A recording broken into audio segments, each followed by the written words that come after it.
one of the challenges that we faced at Markham was how were we going to continue building community through virtual and distance learning.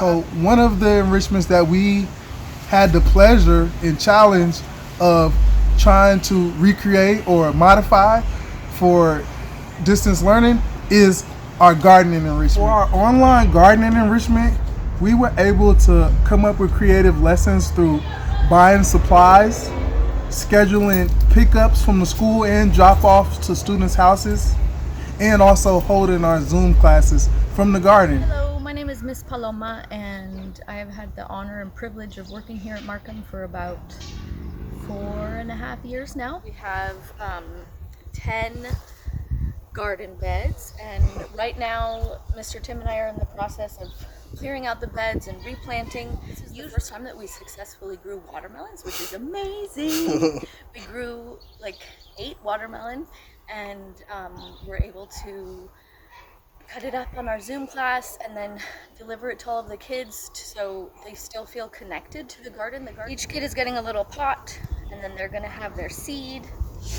And the cool thing about the pod is that they can break it open, and for the Zoom class, I'll be here. And then we plant it and water it. This is some of the celery that I harvested yesterday.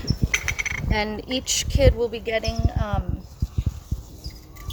1 or 2 stalks of celery. We're doing an experiment where each kid is going to get some food dye, and the celery sucks up the water, the red water.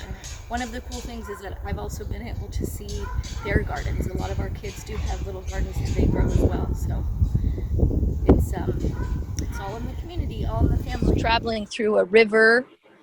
But how long, like even when we drink water, it takes a while for water to go through our bodies, right?